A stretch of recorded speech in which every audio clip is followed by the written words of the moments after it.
Hey, I'm Kev Mr. Cole. Welcome back to Monster Energy Supercross as Kev Hillman bounced back terrifically last time out. Can he continue to form around the stadium of Oakland in Oakland? As here he goes, setting up qualifying over the whoops at the end of that.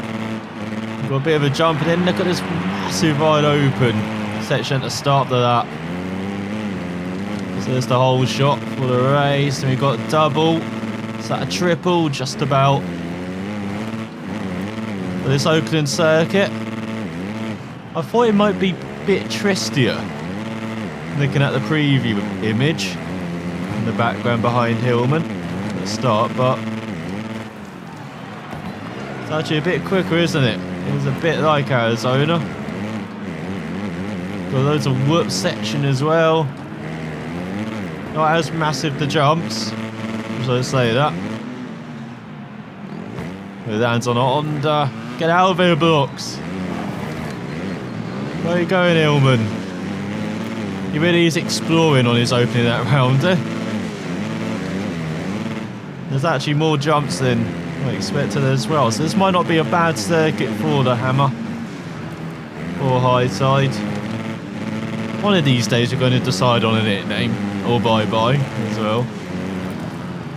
Be hoping to see that quite a lot of this race as he drifts wide in the first corner and he gets muscled out. Of course, he saw that as well a couple of races ago, cost him big points in the championship. But he should have got a top 10. You see, Hillman just had enough of being muscled out now in the championship. Finished outside the top 10.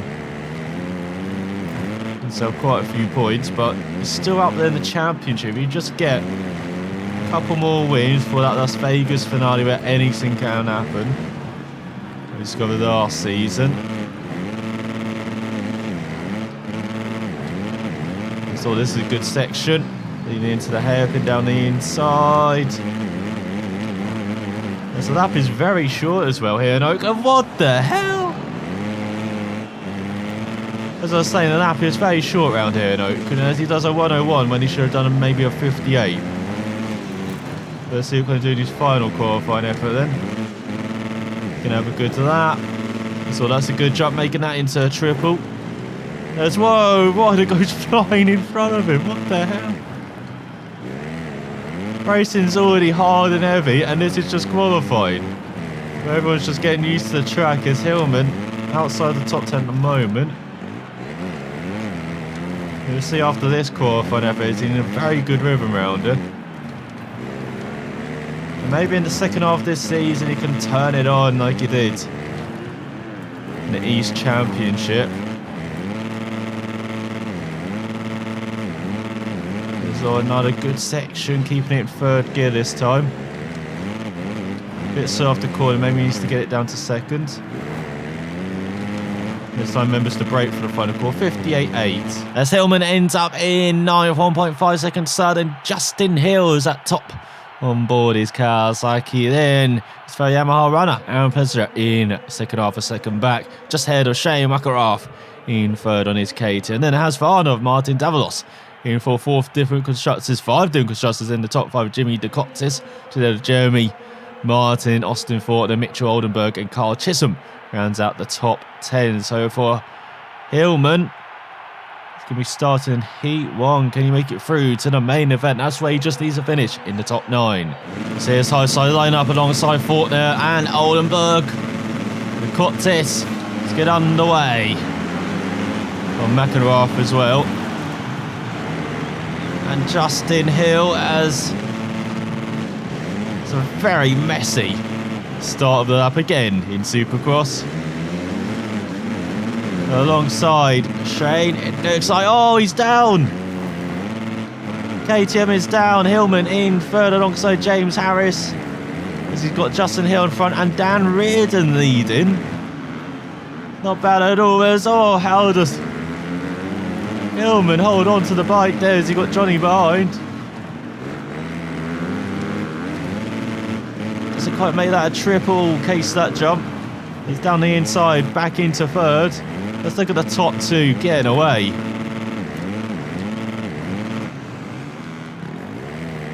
It's all high side, a bit high there. So now we've got Kevin Wilson behind. Good first name.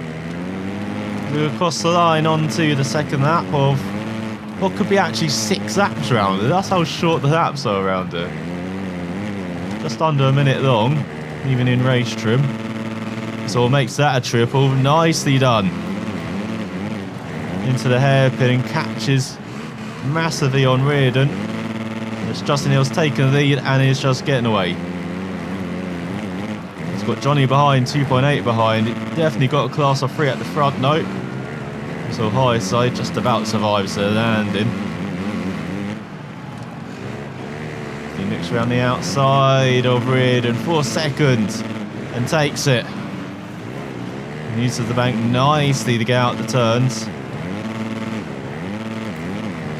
Oh, and that's a very good section. Look at this, he's catching on Justin Hill as well. He could be the top qualifier from this group. He just continues pedalling at 57.5 pace. That's better than his qualifying that. They've been right up there in qualifying. So Hillman definitely likes this Oakland course in the Coliseum, isn't it? No, it's the Stadium of Oakland, but I believe that's a fake name like with San Diego as well. So it's a bit sandy, that section, but rear end doesn't really get out there. Look at great left-hander from Hillman, not a great whoop section, rear end all over the place. But he holds on. But it's in the second after that where it's a bit quicker, especially over these jump section if you just get it going. Just like that. Catches up to Justin Hill a bit. Runs wide. Drops into the 58s, 1.5 behind Justin Hill. They're 3.6 ahead of Dan Reardon. Doesn't really know your top 2 from this race. So you have 2 laps to go. It could be 3. That's an awful section from Hillman. You can see now Reardon's 2.2 behind Justin Hill. He's increased his gap. He's got Johnny and Phil. Oh, come on, Hillman. What are you doing hitting those Yamaha blocks? You're riding the bike. You don't need to do any more advertising for them. In this race, as now he's battling for second with Reardon, who's coming back. There's a Hillman's mistakes there as he just about triples that. Gets a superb run into these jumps. They might have saved him a bit there. And actually closes on Justin Hill a bit. It's got you very wide in the final quarter. 2.2 behind Hill, 2.8 ahead of Reardon now. As you've got 2 to go. Only corner he can't really take is that left-hander. Really is struggling. We're not struggling over that section. That was a superb jump. Gained a bit on Hill. You know, he's casing jumps left and right. Gets up to 5th gear. Great jump there into the left-hander. So many left-hand corners. Think about this. KTM's recovered back to 3rd. Got Toxis on the Honda as well, rounding out the top 5. So could we have 5 different constructors in the top 5 in the heat race as well? That would be something. To go into the final lap of it. And Hillman definitely got the pace to challenge right at the front. Which is good to see. He just needs to be a bit more consistent. If I learn to speak English one of these days, that's what I was meant to say. So it goes a bit wide. Bit of less. But he's just 3.2 behind Hill. Gaining a tiny amount. Skips over those mounds. Goes over the whoop section. Being very aggressive on this final lap, too aggressive. Killed his momentum over the blocks again, as Hill's just so consistent in the lead. And it looks like the Kawasaki has dominated this heat race. But for Hillman, decent second place ahead, the KTM. As there's Justin Hill at the top ahead of Hillman in Makarov, Dan Reardon on the Yamaha. We've got Jimmy Decotis in 5th, Kevin Wilson and Suzuki in 6th, so there's actually 5 Doom Constructors in the top 6. Then we've got a load of KTMs to round out the qualifiers for the main event with Jesse Nelson, Thomas Rolfe and Larry DiMaggio ahead of Connor Pearson. And look at Johnny dropping to 11th in the end. Austin Faulkner down in 13th. Couple of surprises, but let's see if there are any surprises in the main event. As we unlock Silver 2 for reaching level 120. The race fans in Northern California are some of the most enthusiastic on the Monster Energy AMA Supercross and FIM World Championship Tour. They have the O.Co Coliseum rocking right now as they anticipate the gate drop for the main event. Here we go. Listen to that crowd. He is definitely the favorite.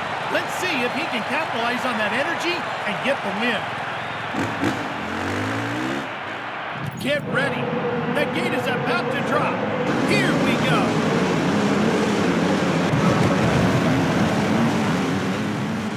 As here's Highside revving up in 3rd from qualifying. Hope he can get a podium in the race as well as we get underway. And drop to the back as the blocks are going crazy.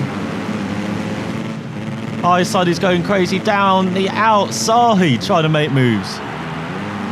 Then it's like he's cleared the chaos into 5th in the top 5. Into 2nd behind Makarov, ahead of Kevin Wilson. Fantastic start under the lights here in Oakland. And Makarov goes what? Goes flying. Highside goes wide. He joins in 5th alongside Jeremy Wilson. As we've got Dan Reardon behind and Thomas Rolfe in front in 3rd. What a crazy opening lap here in Oakland. There's old Highside making manoeuvres back up to 2nd behind Makarov, who somehow stood in the lead. Not for how much longer. So here goes Highside attacking. Going on to the 2nd lap. He's clipped the block on the inside. It's allowed Jeremy Martin round the outside. As they go side by side. Trying to make that a triple into the hairpin. And so here comes Highside attacking the KTM on this 2nd lap. Drifting it in the early part before the ruts become a thing. Goes down the inside for the lead. Is he going to hold it though? Look at his elbow to elbow with the rest veteran. And he blocks him and takes the lead here. Under the lights. What a breathless race, and we're only 2 laps, almost 2 laps into it. He's got Mitchell Oldenburg and another KTM in 3rd. As we go on to the 3rd lap, Austin Faulkner into the top 10.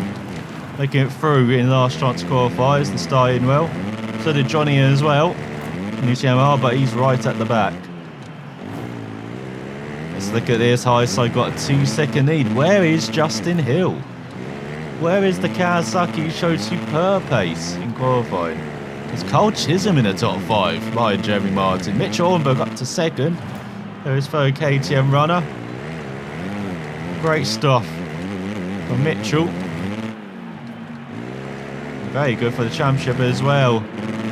It's all Highside really cased that jump. Tries to make that into a triple, but not working at all this race so far. He's got a 2-second lead. He whips it out of the hairpin over the whip section at the end of that. Okay, so momentum in final quarter sets another 57, this time 57. So Justin Hill down in 14th. Oh, he's got some work to do in the second half of this race. Well, Highside just flying away at the front. Well, I say flying, the gap's going to stay consistent to Shane Makarov behind, 2.3. Oh, but he's drifted wide. Get back onto the circuit, get out of the way, Bill Hawks. Another poor mistake from Hillman. He's made a couple of them drifting wide on this track. Very difficult track to stay on, it seems like. And here comes the KTM. Did he land on Hillman? Still right in the tail, the Yamaha. As we come to the end, the third lap or fourth lap, isn't it? Already lost count. It's fit Nicoletti into the top 5. Hello. Often so good in the first half of races, but then drops back. There's Justin Hill almost in the top 10 now in 11th. Johnny at the back. After he looked so good in the first part of that heat race. Obviously had good pace in the last chance qualifiers as well, but he's not showing it when he needs to. Let's look at this. McElrath a second behind. Keeping Hillman under pressure. He makes another mistake and is down. Down to third. By Mitch Orneberg. He's allowed the KTMs to have a 1-2.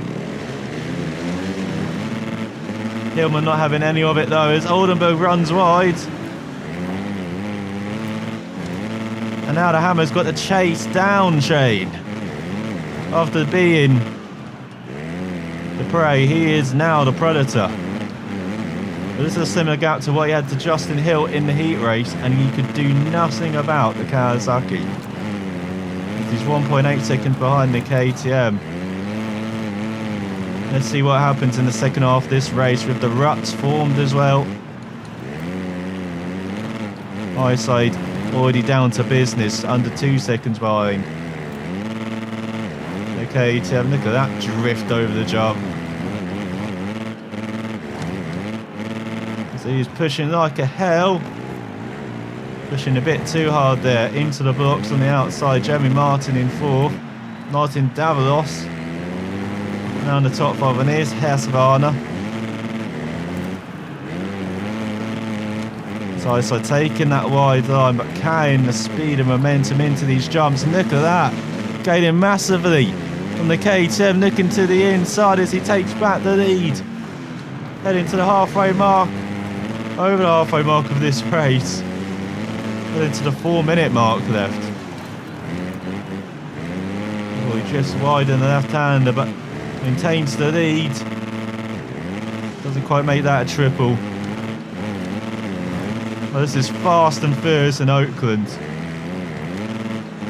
And of course Hillman is leading in such an event. He leads for almost a second now. As he finally gets that set of jumps right. Then into the whoop section. What a massive jump. Okay, good momentum. Almost triples it. Clips the block on the outside though. Right, and now the KTM down the inside though. Horrible set of jumps. There's all Davalos up to 4th now, ahead. Jeremy Martin. Still got KTM 2nd and 3rd, and at 57.3 just when he needs to produce. Eyesight is warming up. Oh, you see, it's gone very wide. What are you doing, Highside? Just as you take the lead, not like you're storming away, you make another stupid mistake. As you've got Oldenburg in 3rd. If he doesn't win this event, he's only got himself to blame, does Hillman, as he's got around a quarter of the race to go. He's got magic blocks. And look at this, 5.1 behind. How is he going to make this up over 4 laps left, does he? He's got to be pushing like a hell. He's still got Mitchell Oldenburg in 3rd. He's already 4.5. He's gained 6/10 on this lap. The only question is, does he have enough time to catch up with the KTM in the lead?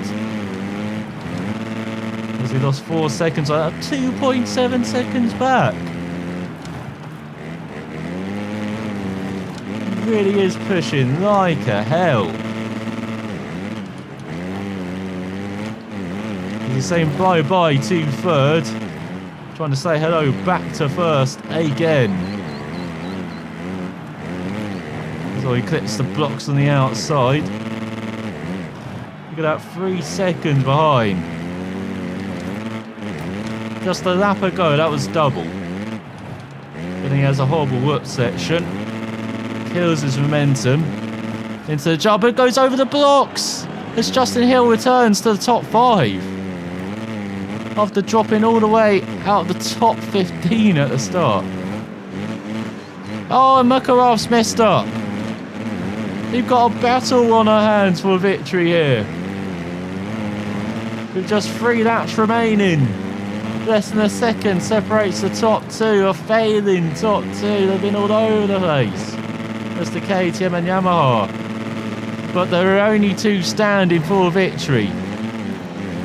As he got Oldenburg 3.5 back, Davalos over 5 seconds behind, and Hill over 7. Look how close it is for the lead here in Oakland. What an event. I mean, it's been built on mistakes, but been very close between the top 2 here. Justin, no doubt, would have been up here on his Kawasaki if he didn't have such a poor start. Let's take a high side. He's got it over the jumps. Looking to the outside of the KTM. And he holds on. He takes back the lead. With just 2 laps remaining. Has he broken through finally? As Alan Plessinger stuck in the midfield. Down around 13th. As there is confirmed 2 laps to go in Oakland. This will be 2 victories in a row for the first time in the West Series for Highside. And he's gained momentum just when he wants to in the second half of the championship. As he goes over the jumps at the end of the lap. And Oldenburg dropping behind Martin Davalos. Trying to get that Husqvarna on the podium, make it 3 different constructors on the podium as well. Let's say it's 1.3 is the lead now, with just 1 lap to go. Despite creating his own adversity this race, Highside looks like he is going to get the victory. 3 seconds ahead of the KTM. As it's confirmed, Oldenburg falling back. Makarov has to look out for the Husqvarna behind. Right, Davalos flying on these last couple of laps of the race. Too little too late for the victory. But he's going to cause KTM behind some troubles. You can see some of the back markers going on to the final lap. But no such troubles for Hillman in the end. Look at that, just 0.6 separating second and third behind. As there's been a very exciting race in Oakland. But it's Highside who wins with the fastest lap on the final lap as well. As he sets a 57.336 and wins by 5 seconds ahead of the Husqvarna. Told you to watch out for Davalos, and he grabs second ahead of Makarov, who finished ahead of his teammate Oldenburg. Then Justin Hill in 5th, 1.3 behind the KTMs, but over 3 cents ahead of Jeremy Martin, who fell back in the second of the race. Philip Nicoletti with 7th on his Suzuki Goodwood, so he didn't fall back as much now. The second half of that race, Eugene Cottis in 8th, Austin Fortner in 9th, and Jesse Nelson rounds out the top 10. And this KTM is looking at the back. It's Brock Shoemaker on the Yamaha. Those 3 rode the wheels off their machines. We have a tremendous championship fight brewing. As in the championship, it is closing as we approach the business end of the season. Davalos leading the championship by 5 points ahead of the KTM. That position change on the front that really does matter. With Alan Plessinger in third, top Yamaha, but by just 3 points now. With Kev Hillman, who's got a 10-point gap to Justin Hill behind on his Kawasaki. And we've got Oldenburg, Jeremy Martin, top Honda in 7th. Austin Fortner, Jesse Nelson, and Jimmy DeCotis in 10th, just ahead of Philip Nicoletti. As you look further down the field, you can see Johnny in 16th. Got Kevin Wilson in 23rd on his Suzuki. As in next up, we've got 31 riders score points so far this season. James Harris at the back. As what a fantastic race that was. What an event, as Kelvin is up to the task and brings home a well-deserved pose on the podium. The only place on the podium that matters. As we're off, well done Highside with the number 1. Highside extremely well deserved victory. Deserved victory for a tree outstanding at rider Highside. You're all of us heroes, says your Asher. As we will see in the final third of this season, we can continue the streak beginning at the AT&T Stadium in Arlington. So let's see what you can do next time out. Sound for watching. We'll see you then.